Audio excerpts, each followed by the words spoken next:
It is just a huge honor to be in Sydney. And yesterday I lectured in Melbourne, Australia, where you live. That's it. And you came to Sydney, you're so kind, to tape a podcast with me and Ryan. So let me read your bio. Dr. Toni Surace, BDS, Surace like Versace. Are you related to Versace? No, I'm not. But that's got to be very Italian, right? Very Italian. Southern Italian, Calabria. Is that right? Crazy ones. Yeah. So, she's the managing director of Momentum Management. She's a mentor, coach, and international presenter. She graduated from Melbourne University in dental science in 1995 and established her former practice, Smile Style Dental, in the year 2000. As a principal dentist, Dr. Surace went through the Momentum Management Program and found by implementing procedures, protocols, and systems, she could run her practice remotely and leverage her time. This enabled her to be selective in the type of dentistry that she personally did and allowed her to fulfill her other passion of helping dentists run their businesses more effectively and efficiently. Today, as the head of Momentum Management, Toni has become a renowned international presenter where she is able to draw on her own experience as well as her clients to help others tackle any issue impacting their practice. As the winner of the ADIA, Australian Dental Industry Association. Yep. As the Australian Dental Industry Association Dental Industry Professional for the year in 2012. Thank you. Congratulations on that. Thank you. And by the way, the Australian Dental Industry Association won the number one association of all Australia. It's an amazing association. Yeah, it is very well run. Yeah. She was formally acknowledged by the industry for the much-needed work she does to assist other dentists. You will also find Dr. Surace further assisting dentists by addressing questions concerning the dental community within her question and answer column, Best Practices, in the Australian Dental Magazine. The Australian Dental Magazine, Australasian. Yeah, there's a couple. So is Australasian, is that the one out of Singapore? No, Australasian is out of Melbourne. Toni is an enthusiastic, energetic presenter that delivers high value at every course she presents. She has formal training in team building and team management, positive psychology, business and leadership. Toni is passionate about people and dentistry. In her role as international presenter, coach, trainer, and mentor to dental practices, she thoroughly enjoys assisting people to grow within dental practice management, marketing, and communication. Toni is changing dentists' lives and lifestyles every day, and she is living proof of the success that Momentum Management programs have to offer you to our clientele. Thank you so much for coming. No problem. Over. It's my pleasure. Thank you for inviting me. Oh, the honor is all mine. So what are you seeing in the field? Why do people call you? Why do people call me? Great question. And what problems are they having that you're helping them with? Varied. Extremely varied problems, but a lot of the problems are that they are not able to grow their business, and a lot of it will be because their team is not right, is not working properly for them, or they don't have a vision, they don't know where they really want to go. You know, I feel so sorry for dentists because we don't learn business skill. And that's what we need nowadays, is some business skill if we want to be an owner of a dental practice, a successful dental practice. So, yeah, I just love going in and helping. It's funny, we've done a daily show for 2 years, and every time I talk to a dental consultant, it could be in the United States or England, I say, well, what is the number one problem you deal with? They always say the team. Why is that? Okay, you know what? It's the team, but the team is a product of the leader. So your practice is a reflection of you. And if you haven't got it all together and you don't know what's going on and you can't direct them properly, then your team is probably going to be in a bit of shambles. And, you know, we need to learn those skills. We need to learn how to become a leader that can motivate our team and can inspire our team to do what we want them to do. And I'm extremely passionate about teaching dentists to become better leaders. And you think that's something you can learn, or is that something you're born with? No, I definitely think you can learn it. It's not like kicking a soccer ball? I definitely think you can learn it. Because to me, the problem in dentistry is the only people invited to the party were the ones who got A's in calculus, physics, chemistry, biology. Yep. And those were the geeks like me and you sitting in the library studying biochemistry till midnight, when all the normal people were going to bars, joining frats, getting drunk. So how does this introvert science geek? Yeah. What I remember every night at Creighton University for all of undergrad? I had to hear this every night. Ting. The library will be closing in 10 minutes. No, I don't believe and then I'd walk back to the dorm, and it's music, beer. It was a all boys dorm, Jesuit college. You're sneaking in girls or making out, getting drunk, and here's the dentist, coming back with their library books at midnight. No. So how does that geek turn into a human? Yeah. Leader social skills? Absolutely. It's an awesome question. I'm a geek. I'm an absolute geek. That's how I got into dentistry. I did a science degree before I did dentistry. So, I'm a professional nerd is what I like to say. But you can learn. It depends on what you want. And if you're passionate enough about it, you actually can learn. So, yes, there is a certain element of emotional intelligence that you need to have. I totally agree with you. That will make it easier for you to become a leader. But, you definitely can learn. A lot of reading, a lot of self-reflection. It's all about growing inside. And that's something that is a bit confronting for some of us. So actually taking the time and learning about yourself and why you do the things that you do, and maybe even some of your limiting beliefs. You need to know what they are, recognise what your behaviours are, to then be able to grow. So, so baby boomers like us, we read textbooks, we go to dental conventions. So you're talking to millennials. They're pretty much all born. Everyone listening is pretty much all born after 19. In fact, thanks for sending. I've asked you guys. Email me howard@dentaltown.com and tell me who you are, what year you're born, and lots of people have been sending it in, and they're babies. They're babies. I just got a couple just right before the show, and they're D2. I mean, they're second year of dental school.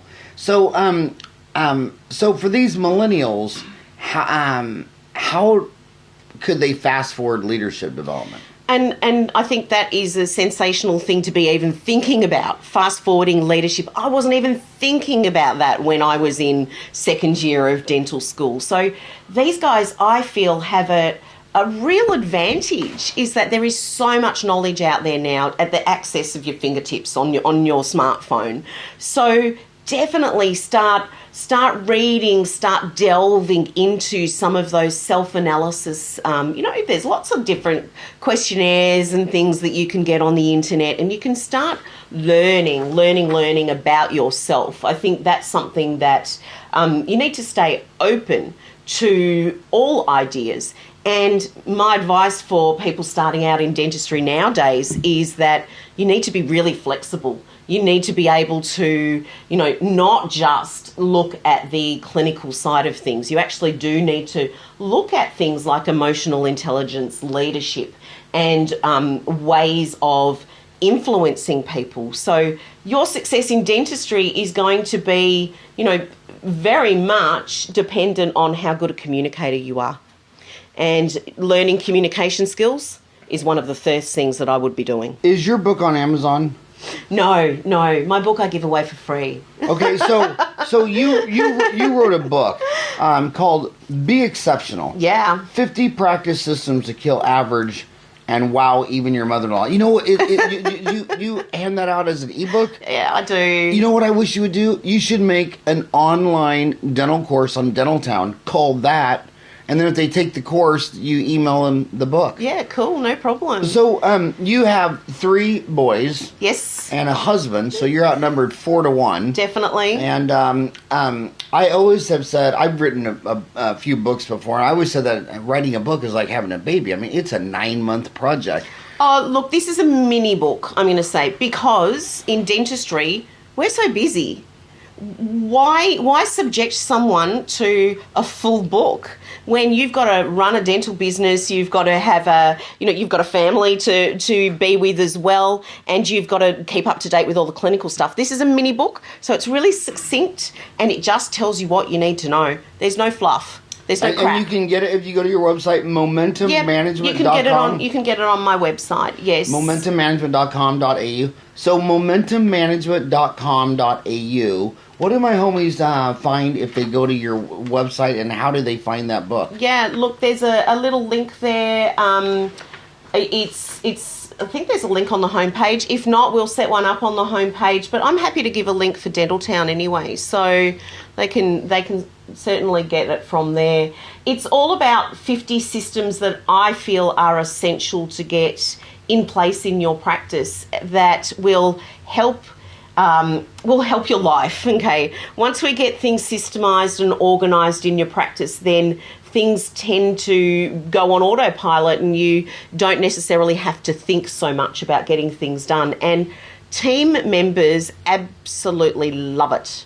They absolutely love it because they know what's expected of them. And I think that's a really big thing with our teams, is that as dentists, often we don't even know what our team members should be doing.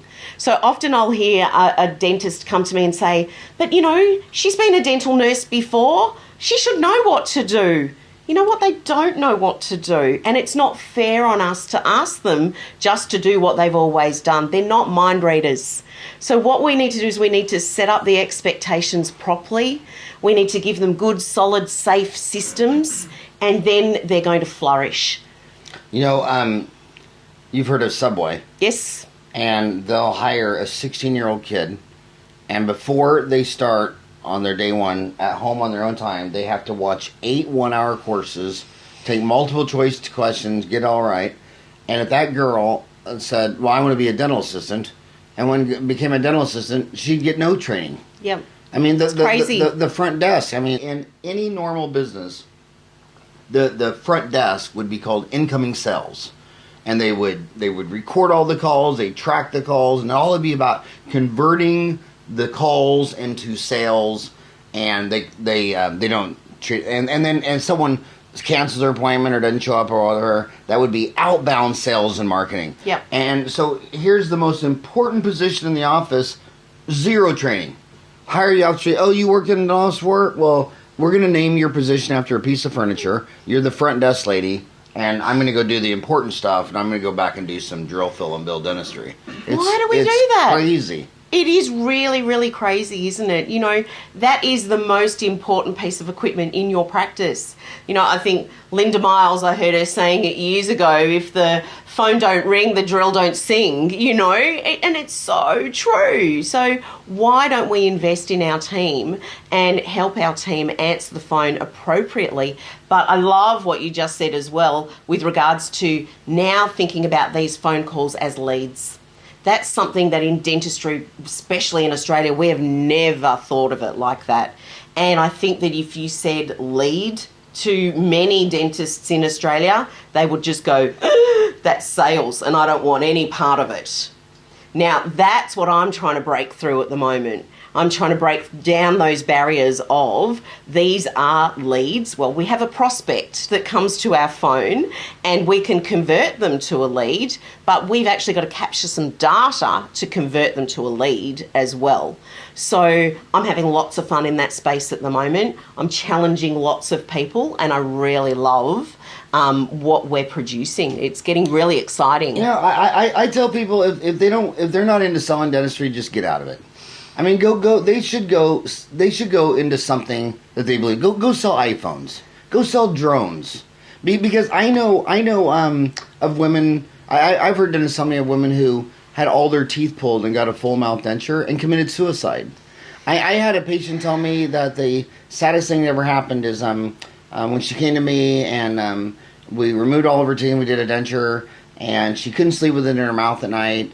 So she told her husband he was snoring and he had to sleep out on the couch, and she locked him out of the bedroom at night because she didn't want him to see her without her teeth.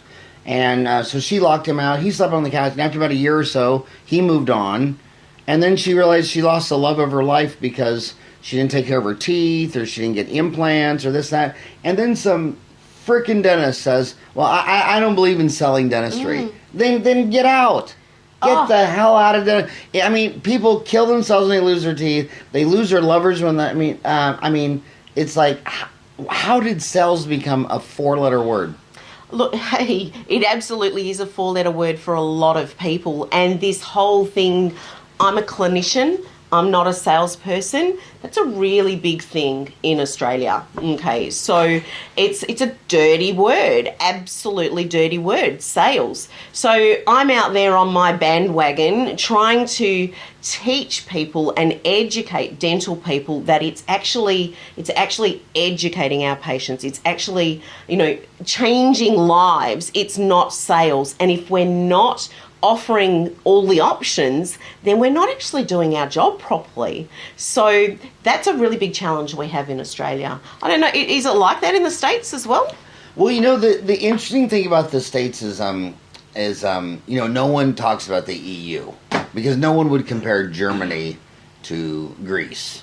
No one would compare Portugal to Denmark. And the United States is really like 10 different countries rolled up under one flag. I mean, like when oil's booming, Texas, Louisiana, Oklahoma are just crushing it.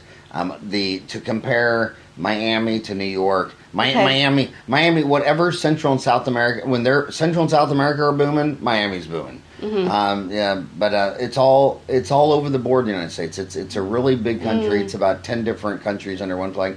But you know what? You've been a dentist here since 1990. Yeah. And I remember in 1990, the problem with dentists in Australia is they were booked out so far. Absolutely. And now they've done a 180. The government let in, they doubled the number of dental schools to 9? Yeah, definitely. So we have and they lots let in a more bunch graduates. Of foreign dentists from Asia? Definitely. We've got pressures from corporate dentists. We've got pressures with health insurance companies. And I always call them health insurance companies.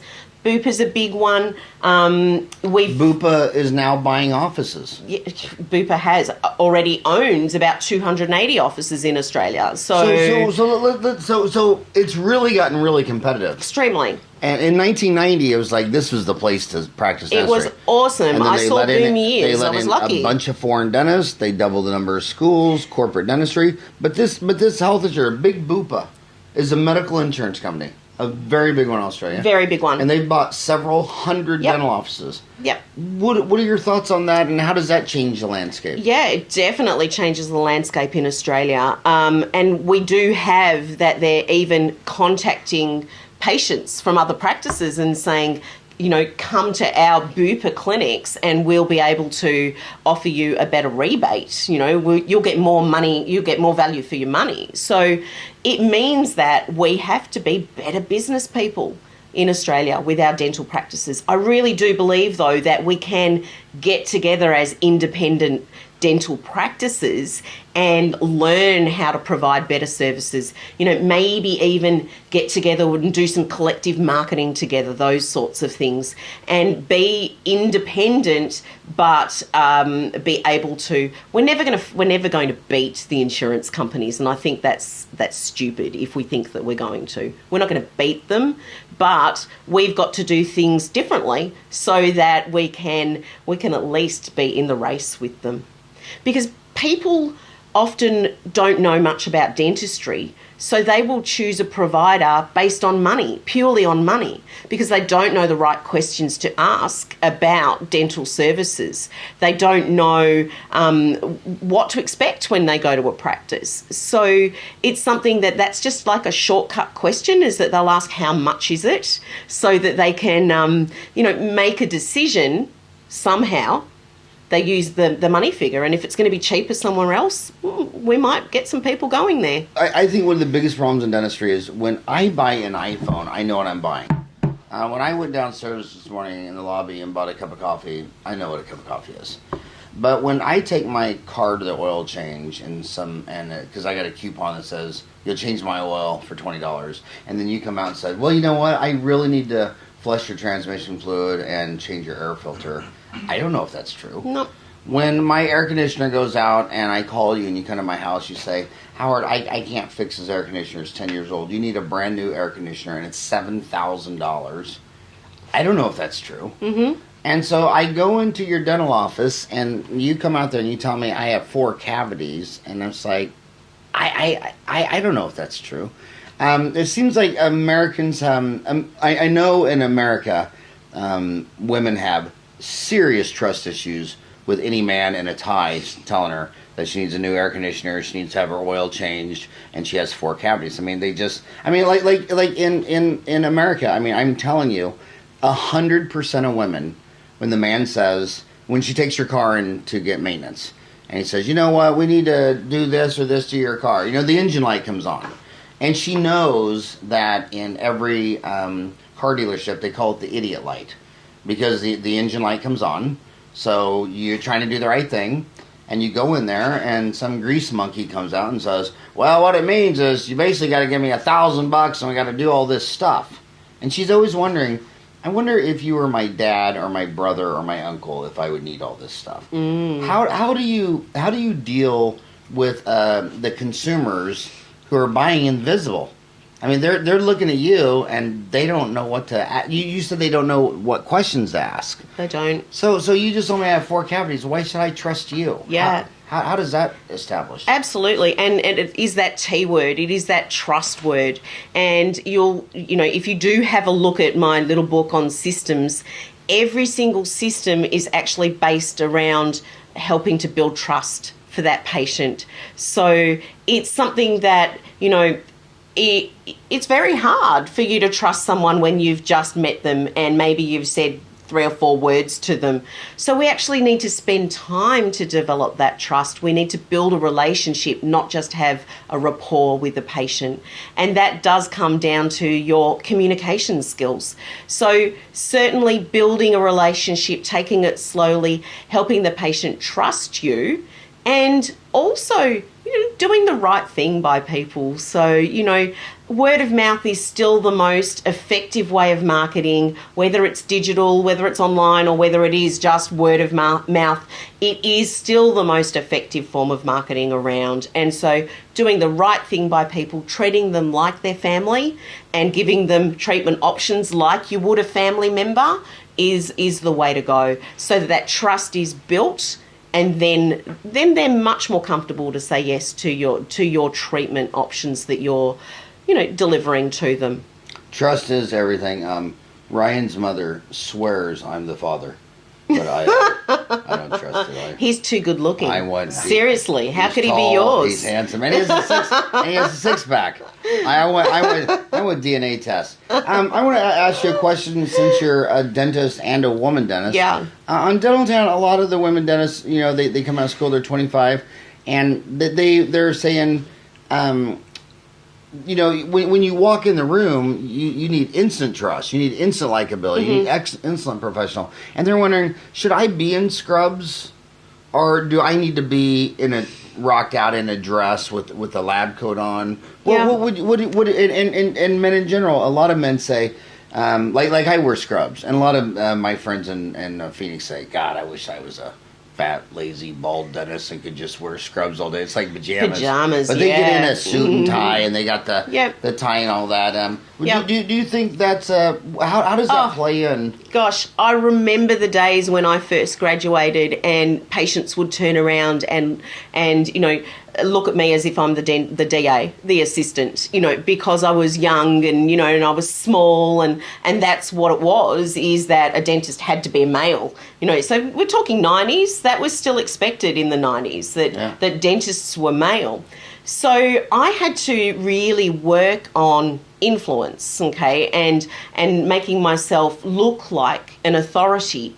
And I did a lot of reading, and I'm sure Robert Cialdini, his book on influence. He was my teacher. I love him. When I got my MBA at Arizona State University, really? He was my teacher. How fabulous. And he lives up the street from me. I adore that man. I really do. I think his book, The Principles of Influence, totally changed my life. And so it was, there were things in there that I was already doing, that I was naturally doing, but it put a name to what I was doing, so it all made sense. And then I could work more on some of his influences, some of his ideas, like authority. So actually having a name badge with doctor on it, not just Toni. Dressing right. Now, in Australia, we don't tend to like the white coats, okay? That's not something that we tend to do very much of in Australia, but I do know that in the States that you do. If that means authority to your general community, then wear it. If authority means business suit, wear it. Who is your patient base, and what do they see as authority, or, you know, showing that you've had that education? So certificates up on the wall, those sorts of things, that you've done all of these courses and that your name is on there, Wall of Fame, that sort of stuff. You know, little things that you think won't really matter, but they all add up to being really powerful ways of helping people understand that you are the dentist and that you are the person that is the health professional. So also the way your staff speak to you. So definitely respectful staff speaking to you. And you know, I do like to be called Dr. Toni. I'm not so formal where I will say Dr. Surace, but I like to be called Dr. Toni. And patients will, from my staff, but my patients will call me Toni, but my staff will always be respectful. And all of these little things add up and help the patients realise who we are. And, you know... Are you hearing that, Ryan? Are you hearing what she's saying? You should call me Dad, not dumbass. I think it just shows... I think it'd be hard for him to change that, wouldn't it? It'd be a long way of showing respect. I want to talk about... So in the States, the average dental office is doing $750,000 a year, and they're taking home $180,000. But to do that $750,000, can you see my face? What is that bad? $180,000. Yeah. So to collect $750,000 and take home $180,000, 10 people have to land on their website to convert one to call. 3 people have to call to convert one to come in. 3 people have to come in with a cavity for one to convert to drill, fill, and bill. So to do that $750,000, to get that one patient, they needed 3 to come in, which means they needed 9 to call, which means they needed 90 to land on their website. Man, if they could just change, just improve any of that funnel, they could be collecting $1.5 million and taking home $400,000. And then the funnel out the back door, by the time they get to 5,000 charts, 4,000 of them never come back. Talk about the incoming funnel and the exit funnel. How I mean, it's amazing. I mean, if you just got rid of any degree of that funnel change, it would be twice as big. That just exhausted me, what you just said, that people are working that hard to get patients to say yes. That really exhausted me. And I can tell you at all angles of what you have just said, there are things that you can do to improve the whole process. So, you know, which way do you want to go? From the website, or do you want to go from the patient? Okay, so let's start with the website. Some of these website developers tell me they don't like me saying that 10 people land for one to convert, because they say, I can show you websites that have never converted anyone in 3 months, and they say they've had 200. So if 250 people land on your website, no one ever called. There's just not even a conversion. And since 91% of all dental appointments are made by women, and you're a woman and a dentist, what do you think some websites? It takes 10 people land before someone converts. What do moms want to see on a website that make them pick up the phone and call the dental office? And I think that's such an important point, is that you need to realise who your target market is first. Who do you want to bring into the practice? And if it is women, then you want to see that there's flexible times available where you can bring your children, that your children are going to have a fun and happy time at the dental practice, and that, you need to actually make your website with a bit more of a feminine touch. We love to see those nice happy family photos, those sorts of things. That's if that's the type of practice that you want. But my biggest thing is that I find that dentists don't understand this funnel thing.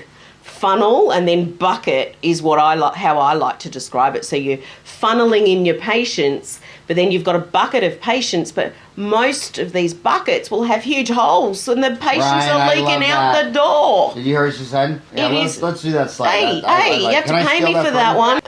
to give her credit, we'll put Versace purse on. Okay.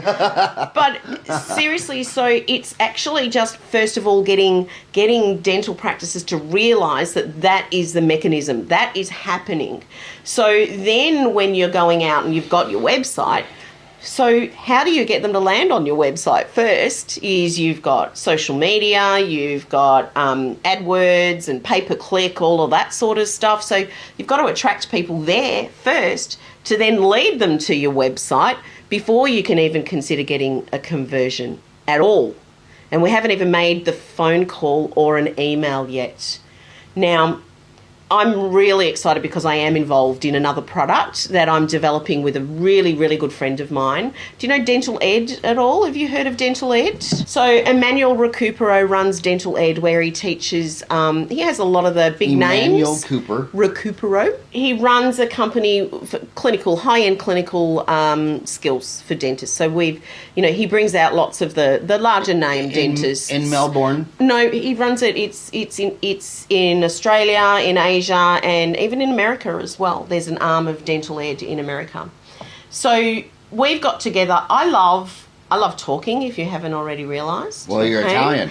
And have you ever met an Italian that didn't talk absolutely with their hands? And if you tied them behind my back, I wouldn't be able to speak. You're absolutely right. I love talking, but the other thing I love doing is I love networking.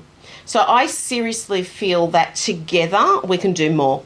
I don't believe in all this competition crap, okay? I believe that as consultants we can get together and we can do more, and we can help more patients if we become more successful with what we do. So Emmanuel and I have got together and we've created a product over the last 2 years called My Practice. And this whole funnel to bucket cycle, we've got tools. It's a platform, and we've got tools for every part of that whole mechanism. So from social media and capturing leads on your website to helping with reactivations in your practice, helping convert people saying yes to treatment plans, it's all there. We've got lots and lots of tools, and it's something that we're very excited about. We haven't fully launched it yet. We're still in a bit of beta testing. But we're finding that it's a total solution for practices to help them compete with the corporates, compete with the health insurance companies, and compete with the number of dentists that are opening practices at the moment. So, yeah, it's very exciting stuff. Where does he live? He's in Melbourne. He's in Melbourne. Yeah, so it's really quite funny. I live about an hour out of Melbourne, and Emmanuel and we spend most evenings on my commute to home from the city. We'll spend on the phone talking about the frustrations that our clients have in building their dental businesses and coming up with solutions. And I'm very lucky he has the digital arm. I have the ideas, and I say, Emmanuel, why can't we do this? And he goes and he fixes it and he makes it happen for me. So we've got some really exciting tools coming out very soon. That is amazing. A lot of these corporates are coming in here. Mm-hmm. And what are all the corporate ones? So, but what is when Bupa bought 300 offices? What are their offices called? Is it called Bupa? They're Bupa Dental, but they were Dental Corp. Bupa Dental bought Dental Corp. They bought Dental Corp. But now they're called Bupa Dental? Yeah. And then you have, 1-300 Smiles? Yeah, we've got 1-300 Smiles. We've got Maven Dental. Maven Dental? Yes. We have, who else do we have? There's NIB clinics. NIB? Yeah, health insurance. That's another health insurance? Mm-hmm. Yes. There's a number of dentists who are actually becoming mini corporates too. And there's a big one in New Zealand. Lumino. Do you... A lot of the people in corporate think that, in 10, 20 years they'll have half the market. Right now, statistically, in the United States and Australia, it's 12% of the offices. Mm-hmm. Do you think... it's 12% now. Where will it be in 10 years and 20 years? It's a bit scary, isn't it? Well, what's my prediction? What's your crystal ball? Yeah, I do think that... Which I'm assuming is a vat of lasagna. Is that your crystal ball? Is it lasagna or manicotti? That's gorgeous. Look, it is hard to know because things are changing so much in dentistry now, and it is something that people are definitely these corporates are definitely taking over. Yeah, it's going to be more than 50%. So let me ask you a question. I don't know if it's I know if you read literature, every generation always thought the next generation was useless. Mm-hmm. I mean, no one. I've never read in literature where they thought the next generation was all that in a bag of chips. They're always whining about the next generation, and a lot of people are saying that we're boomers, that the millennials don't want to own their own practice, especially the women. A lot of them are saying, this woman, she wants to be a soccer mom. You got 3 boys. She saw how hard her dad was a dentist. She saw all the hats he had to wear, and it was like this total lifestyle. And do you believe that, or do you not believe that? Do you really think someone goes to school for 8 years to be your employee? I really don't.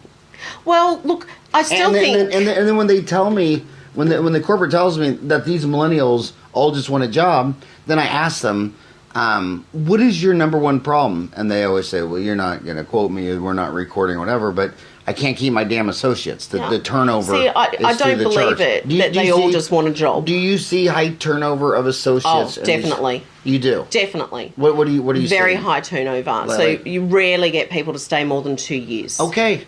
So that's in the United States, one of the biggest chains, their average associate doesn't stay a year, and it's not corporate, because when you go to private, I'm 54. All my friends that are 54 to 64 to 70 that want an associate, it's the same problem. Mm-hmm. So associate turnover in private practice and corporate is off the charts, like you just said, 2 years max. Mm-hmm. So how are they going to take over half the market if they can't even keep their damn associates? See, the thing is, though, with these health insurance corporates, they actually are not providing dentistry to make a profit. They don't have to. It's about their health insurance company. For Bupa. Correct. And NIB. So we're competing with people who are not actually... Scary. That's kind of scary. It doesn't matter whether they make money in their business or not, in their dental business, because it's about getting patients to join their health insurance. It's actually not about the dentistry. So that's what we're tackling, and that is a huge problem. Now, I want to go back to a couple of things you said there. That is a dangerous phenomenon, because that's what happened in the United States. We had this president who, they still think he's one of the greatest presidents we ever had. It was Ronald Reagan. And his qualifications were he was a movie star. Mm-hmm. And he believed in free trade. And when he unleashed free trade. Well, the Japanese, the Koreans, the Chinese, their manufacturers all run to the government. And the government said, we'll give you all the money you want. And then all of our companies that were like making televisions, like General Electric, Jack Welch went to Reagan and he says, hey, my competitors they can sell them at a loss because their government's funding them. Yep. He said, you got to give me some money. And Reagan said, I'm not going to give you any money. I believe in free trade. And Jack Welch said, well, it's not fair trade because those governments are getting in the game and you're just turning us naked. So what did America do? They lost 50 million manufacturing jobs in the following 25 years, and America doesn't make a TV, an iPhone. When Steve Jobs wanted this phone built, the phone companies in China went to their government. The government gave them billions of dollars, so they built all the iPhone manufacturing jobs in China, while America's saying, well, we believe in free trade. So when you're a dental office and you have to make a profit, and now you're competing against someone who does not have to make a profit, that's a dangerous situation. Absolutely. And that's where I said we're not going to be able to compete with these guys. We can't compete. We have to do different. We have to. And that is... that's the huge issue, and I don't think that a lot of dental practices in Australia realise that these guys, these big players in the insurance space, don't need to make a profit. And the dental is only about 5% of their costs in health insurance. Absolutely. 5%. It's nothing. Yeah. So and they can run those at a loss. Absolutely. Into perpetuity. And so then if they have got changeover of staff, big deal to them. Now, I want to go back to a couple of things that you were saying. So, firstly, I think that you can be an associate dentist. If you just love clinical, and you really know that you wouldn't be good at business, you don't have to own a practice. You really don't need to. So that's something that I think is a mindset change that some newer grads need to realise as well. That you can find some amazing people to work for and have a fabulous, fabulous career being an associate dentist. You don't have to own a practice. But please, if you are going to own a practice, you need to work on your business skills. It doesn't just come like when it did when I graduated in the 90s. It was easy. I know my business grew by default. So it's so important for women to work out what they actually want to do. I mean, I certainly had a drive where I wanted to be the best clinician I could possibly be, but I also wanted to be a business person as well. And I knew I loved business. And so I was always going to own a practice. But let me tell you, was that because your mom and dad owned a business? Yes. I see that in dental school a lot. When you look at all occupations around the world, I would say a quarter of people are just in the family business. I mean, if you grew up in Tasmania and your father and grandfather and great grandfather were goat herders, shit, yeah, you just become a goat herder. And when they're in dental school and their mom and dad own a dental office, they get it. They know what they're going into. If their dad and mom owned a restaurant or a corn farm, they know it. But I see a lot of problems with the kids whose mom stayed home and made cookies and dad was an employee on the assembly line, and I don't think they got any of that family business at the dinner table. Well, it comes back to our formational years when this thing inside this, inside the nut here was forming, that we got pictures in our mind that was normal, that was what we should be doing. Okay, so we can then have limiting beliefs as, and this is when the guilt comes in as well for a female. Oh, look, my mum stayed at home with the kids and really I should just be staying home with the kids as well.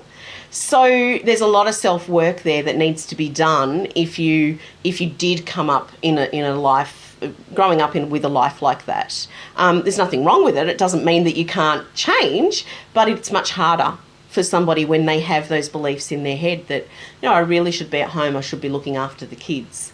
So there's a lot of pressures on women to have a family and a career at the same time. And that's why I decided I was never going to have a family. And right, four boys later. My 4 boys are taking it very hard. I told them I think they'd be quite happy, wouldn't they? I told them I decided I'm not going to have any children, and they're arguing with me. Well, on that note, do you I'm embarrassed to say this, but it's so true. And I totally have seen sexism my whole life, starting at home. My mom would put my 5 sisters in dresses, and they'd get in trouble if they soiled their dress. Mm-hmm. And she put me in blue jeans and iron patches on the outside of my knee. Go and get dirty. And the weirdest thing was we lived by a river, and I was the only child that was allowed to swim in the river. And my sisters couldn't get 10 feet of the edge. So I've seen this sexism thing. Yeah. But I've seen it where they cry hard inside my house. I've had I've been a dentist in Phoenix for 30 years, and like the woman will be built $1 million practice. She's making $200,000 a year. Her husband works for a Fortune 500 company for $65,000 a year, and he got a promotion, and he's transferred to Seattle for $80,000, and he says, "Come on, let's go." Yeah. And she's like, "Are you out of your freaking mind? I built this for 10 years." And then I'm saying, "Freaking divorce his ass." And she's like, "I don't want to blow up the family." And so she sells the practice. Wow. And has to follow. And then other deals, I see it all the time where the woman is a dentist, the husband's a dentist, but guess who does all the cooking, cleaning, the homework? The woman. The school, the whole nine yards. And she's sitting here saying, I can't believe it. I mean, we both went to dental school, and he comes home and just stares at the sporting ESPN TV. And so it's still a lot of... I mean, you obviously see in Saudi Arabia where they're not even allowed to drive cars. There's still a lot of sexism on the planet. Do you agree? Yeah, absolutely. Even here in Australia? Look... Don't know if it's that bad in Australia. certainly, Australian men are often really quite prepared to share the parenting if you've got children, quite prepared to look outside the box. And there's a lot of men who would be the stay-at-home dad if the female was the one who is the breadwinner. So we actually see a lot of that. A lot of men have a problem with their... I mean, I've had men say to me that it really bothers them that their wife is a female dentist and makes 3 times as much money as they do. And I say, well, you know what? Just try not to think about it while you're vacuuming. I totally agree. There's actually a really big trend in Australia at the moment, and I have a lot of clients who the female is the dentist and then the husband is coming into the practice as a practice manager. Nice. So we're definitely seeing a lot of that. That is all over Australia at the moment, and I love that because they're then sharing the burden. And it's certainly something that they then, the male can understand what the female is going through. So, because dentistry is tough, we all know that. It's a stressful job, physically, mentally, emotionally difficult job. And then you've got to run the business as well. It's tough. Marriage, it's all about communicating. Definitely. And a lot of men, they tell their wife, I get $1,000 for a crown. But they don't tell them that 80% of their crowns are on a PPO where the adjusted fee is $600. Absolutely. So the wife just hears, oh, well, how many crowns did you do today? 5. And she's saying, wow, he made $5,000. She doesn't know that each one of those $1,000 crowns was $600 and that he has overhead of rent, mortgage, equipment, labor. Don't understand at all. And then he's resentful because she went out and spending all this money, but she's hearing, well, he did 5 crowns. That's $5,000. And so getting the spouse... I saw it in Kansas when the dad was sitting on the tractor in a wheat farm and the mom was doing the business at the kitchen table and she had the calculator and she was paying all the bills and all stuff. They had a rocking hot family wheat farm and they were very successful. But when the mom wasn't involved with the husband, so he was doing all the farming, she was raising all the kids. They didn't seem to be nearly ever as on the same page about money, business, spending.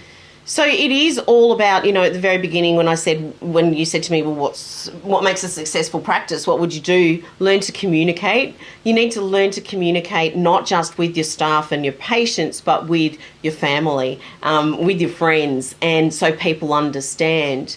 But also, it's something that... when we have got a business, so we run a 2-year mini course in like a little mini MBA dentistry. Yes, that's what I do for practices. So it's a 2-year course? A little 2-year mini MBA in the business of dentistry. Is it 1 weekend a month, 1 week? No, it's 2 days every 3 months, and then they get coaching support as well. So it's 2 days a quarter. Yeah. For 8 quarters. Yeah. My MBA was 2 years. Yeah. Well, this is just in the business of dentistry. But what we do is we invite the spouse. Okay? Yeah. We invite the spouse. So we have particular workshops where the dentist, whether it's a male or a female, their spouse will come as well so that they actually know what's going on and how to best support each other. And so we do a lot of work-life balance work. We do a lot of relationship building work with spouses, partners, whoever it is, so that we can make business. And you just do that in Australia? Yeah, Australia and New Zealand. On your website, is any of those online courses on? We are creating online courses now. Really? Yeah. It's always been live. Do you think you'll ever teach that in America? I'd love to. Because, we have had an annual meeting for 15 years, the Toni meeting. It's been every April in Vegas for 15 years, but we've, the next 2 years we've signed up for Orlando, mainly because I'm a selfish bastard and I have 2 grandchildren now. You don't want to travel. And they don't want to go to Vegas and drink martinis and smoke cigars with Dad and play blackjack. They want to go to see Mickey. So I'm gonna switch to an Orlando deal. But that department has a very hard... You can't have a department that has 1 program a year. Yeah. So now we're putting on programs in the other quarters. We're trying to put something on every quarter because those people in that Toni meeting team need work to do the other 9 months a year. But that might be something where maybe you have a direct flight to LA maybe we could do that 2-year program in LA sometime. Love to. We might think about that. Would love to. It's amazing. There's 38,000 dentists in just California. And there's, 20,000 dentists? How many dentists do you think are in Australia? There's 15,000 dentists in it's Australia. 15,000 We only get Australia. the top 10% wanting to do this sort of stuff. Yeah, well, there's twice as many dentists in California, so that might be something. Interesting. You should put an online course up on Dental Town to build your brand and name, and then because if I could hold up your picture, and half the room says that's Toni Surace. We'd blow out that course. We'd blow out that course. Sounds good. But that would be fun. But yeah. I want to hold your feet to some fire on some specific things. But we were talking about that funnel. Okay? Yeah. Let's go back to that. So we're talking about 10 land on. You were talking about you got to do all this stuff to get them to go to your website. Yep. And I'm telling you the date on the website is 10 people have to land for 1 calls. Yep. 3 people have to call before she converts 1 to come in, and 3 people have to have a cavity before 1 gets done. So I want to talk about the 3 people have to have a cavity before 1 converts to drill, fill, and bill. Should the dentist be presenting that treatment? Some offices have a treatment plan presenter. The way I look at it is I tell the dentist that you're not a good dentist if 3 of your patients have a cavity and you drill, fill, and bill 1. I mean, imagine if you're a fireman and you say, well, I only put out 1 out of 3 fires. The other 2 burned to the ground. You'd do something about that, wouldn't you? Imagine if you're a policeman. You totally said, we only catch 1 out of 3 bad guys. And then that dentist wants to go take, I'll say, well, what's keeping you up at night? And they'll say, well, I don't know if I should switch from Noble BioCare, to, whatever. And it's like, that's probably the least of your problems. Yeah, definitely. How could he help? How could she convert more people to treatment? Should she present the treatment? Should a treatment plan presenter do it? What are some tips to increase that conversion? Sure. I think it's different for everybody. Okay, so some people are naturally good at building relationships, helping people feel at ease. And so we do have some dentists who are a natural salesperson and are able to get that work across the line. I mean, 33% case acceptance, I'm whacking my head like this. Well, the United States averages 38%. No way. Just for decay. We're not talking about just for decay. Just for decay. It's usually 100% for that. Yeah. Well, the that's United crazy. States, it has 211,000 licensed dentists, and you can get insurance data with hundreds of millions of claims. It's insane. And the country has a 38% close rate on decay. So and then he'll go to 5 courses wondering if the filling materials should be 3M or Bisco what bond or should I Ivoclar. use? Yeah, it's like, dude, insane. You don't even remove the cavity 2 out of 3 times. Who gives a? In fact, I tell dentists, America would be better if you removed all the decay and packed him with butter. Or you would say spaghetti sauce, Definitely. But they can't even remove the cavity. So what advice would you give them? It really surprises me that it's that low, to be honest with you. So definitely, look, that dentist needs communication skills, needs to learn some skills to help that patient make the right decisions for themselves. Definitely. But if that dentist is really, really that typical clinical person who is, an introvert, can't do it, just let them be the diagnosing machine and have somebody else do it for you. Really, it is silly to do it any other way. So definitely get a treatment coordinator in. Let the treatment coordinator build the relationship with the patient. There's lots of techniques that, that we can put in place to help make that better.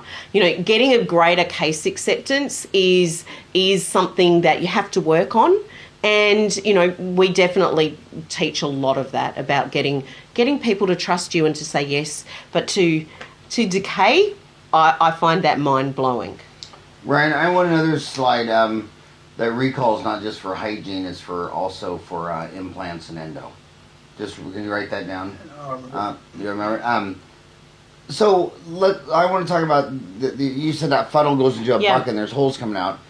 So a hygienist has 8 people today, but she only schedules 6 for a recall. So now a quarter of her patients, she just lost her patients. Scheduling recalls is so important, but I think a lot of dentists forget that implants for endodontists, when they do a molar root canal, it's standard of care among all endodontists to have a 1-year PA. They tell their patients, I need to see you in 1 year, take a PA to make sure all this healed up. Well, that's another scheduled appointment. One more reason this person might stay in your practice and not fall off. Implants, we know that in 60 months, 20% are failing from periimplantitis, and it's standard of care among periodontists and oral surgeons to say, at 1 year, I need to take an x-ray of this because maybe I left a little piece of cement. There's a lot of things I can fix at 1 year that I can't fix at 5 years when you come in with a loose implant. But that bucket, can you name like holes? Yeah, sure. Where are people falling out of this bucket? One of the biggest places, which you've just alluded to now, is in creating value for the patient to come back. So really cancellations and people who are not scheduling in the future is often because they maybe didn't get enough value when they were there. And I don't mean value for money. That's not what I'm talking about. I'm talking about value for their personal health to come back. So we certainly train our dentists and our hygienists to be creating something that we call a reason to return. So that reason to return is a solid personal reason for that person to come back for the next visit. And we track rebooking rates very, very, we're quite strict with rebooking rates. We want 90% rebooking rates from our patients. And that's what we consistently get, 90% rebooking rates when we get a solid reason to return for that patient. So can I give you an example? Yes. I'm being the hygienist, okay? And Mrs. Jones has just had her scale and clean. And I'm going to say to Mrs. Jones, I need to see you in 6 months' time for your checkup and your hygiene appointment. That's a standard way. So let's go out the front, let's see the front office girl, and she'll make that appointment for you. Anything wrong with that? Anything right with that? Okay, let's look at it a different way. Let's now say to Mrs. Jones once she's finished, Mrs. Jones, you've done a great job today, well done. Now, I just want to talk about the lower right-hand side of your mouth. You know, when it was a little bit sensitive when we were cleaning in that area? Well, there was actually some 4mm pockets that I'm quite concerned about. If we don't keep an eye on them and clean them every 6 months, I'm concerned that could develop into, further future infection. So let's make that appointment for you now. And the hygienist makes the appointment. The patient is, I don't want that to get any worse. She's saying, yeah, there's value for me to come back.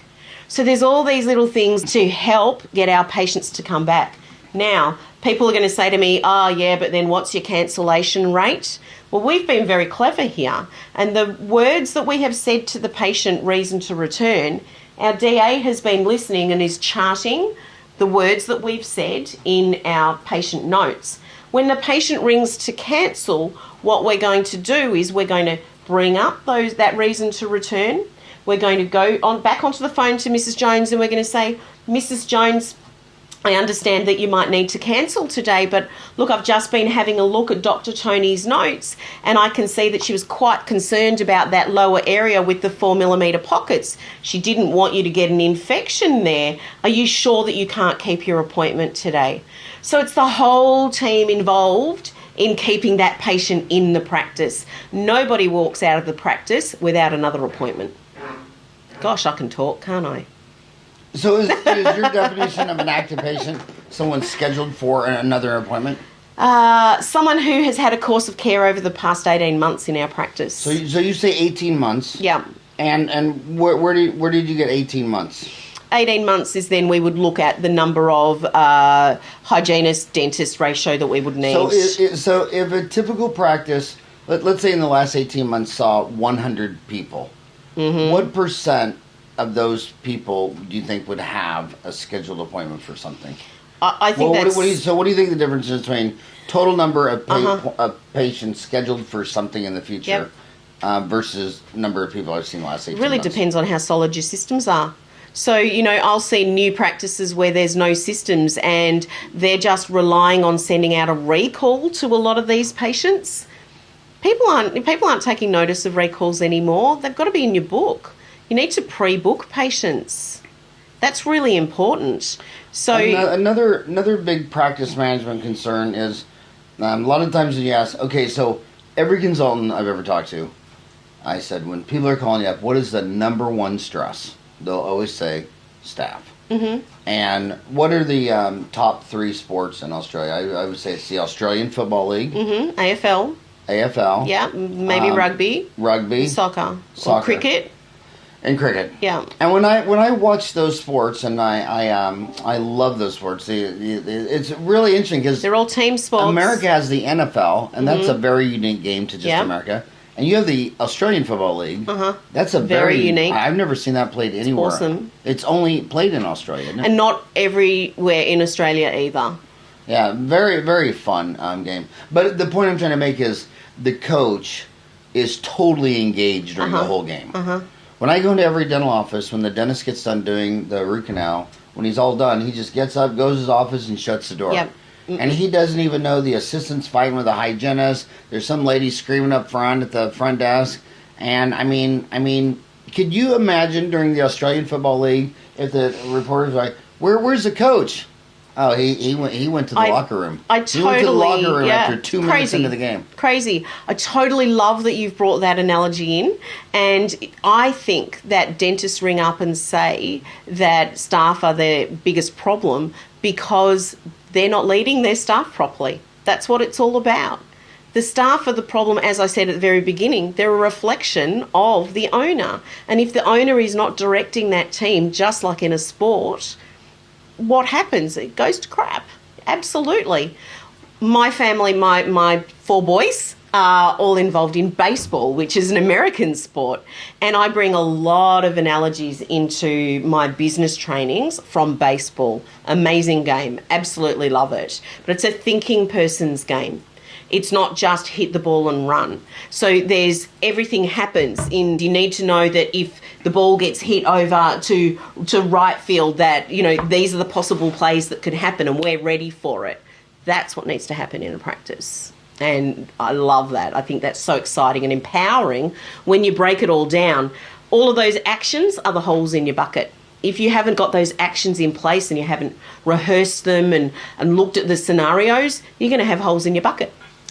Another thing that I think is very interesting to dentists is when I see physicians and vets advertising. You'll never hear an OBGYN say, well, you should go to me because I got a new laser. I got a new CAD cam. I got this new... I mean, they don't... It seems like the only people that fill this empty void in their soul to validate themselves are dentists who think, well... I mean, so my question to you is this. They're coming out of these dental schools with a lot of debt. And everyone's telling them you have to have a chairside milling machine. That's $150,000 for a Cerac. Yep. They need to have a $100,000 CBCT. They need to have an $85,000 laser. And a lot of these young girls coming out of school and say, Howard, I could buy these 3 things and I'll double my student loan debt. I graduated $350. I could buy 3 things and I'll be $700 in debt. What high tech does she need to have a successful practice? Some high-tech communication skills. Yeah. Sorry, but that's it. They don't need that stuff, do they? Full stop. Full stop? Full stop. Absolutely. What period. Full stop? What you would say. Period. Some great communication skills. That's what you need. Would you rather the dentist have a chairside milling machine or a rockin' hot chairside manner? Absolutely rocking hot chairside manner. Yeah. You can't use the machine, you can't use the technology if you can't build relationships with your patients and get the patients to say yes to your diagnosis. And what percent of the $1 million practices that you see in Australia do not have high-tech chairside milling? What percent? Probably 5 to 7% of the high-end practices don't. We look at things like it's let's say you're doing handmade crowns. It's how you market it. It's not the they're using the technology as a marketing tool. I get that, and they're getting part of the market who are time poor and want to have it all done in one day. But what about the people who want the time, who want the relationships, who want to know? Basically, all patients really want to know is that you care about them. It doesn't change. It doesn't change at all. So how do you learn how to fake that? You're not faking it. Oh my God. Did you see my face? You should have a course called Faking Empathy.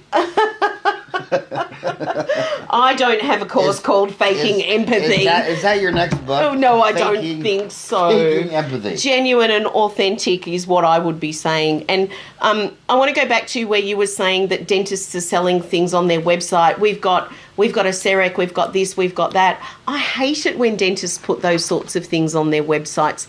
People aren't looking for a CEREC. What are they looking for? They're looking for emotions. They buy with emotions. They don't buy with, this is the technology that we've got. So what are they looking for? They're looking for self-confidence. They're looking for, the ability to be able to eat and nourish their body properly. They're not looking for fillings, root canals, crowns.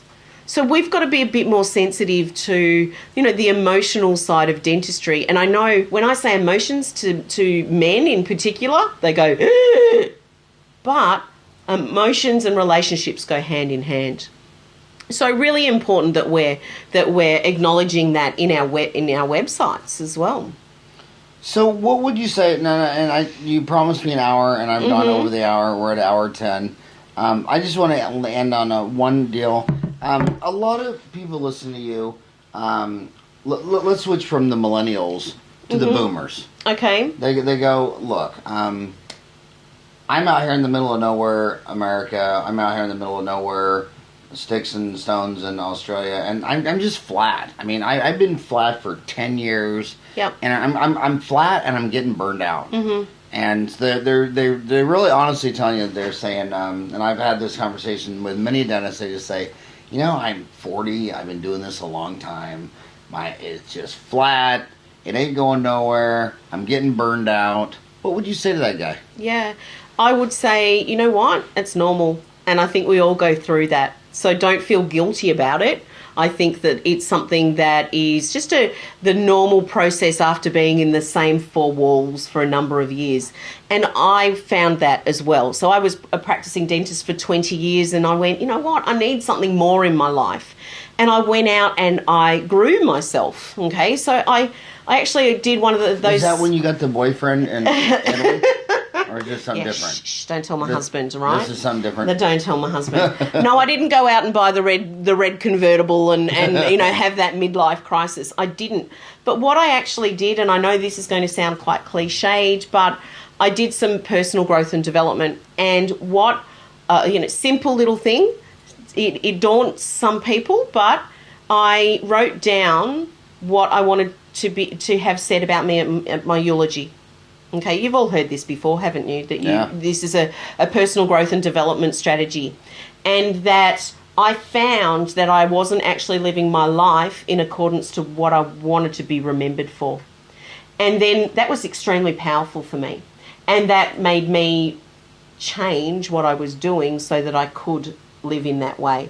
Now, you may not want to go down the personal growth and development pathway. That's all okay. But I would say that if you're not happy, it's probably because you're not doing things in accordance to where you want to be.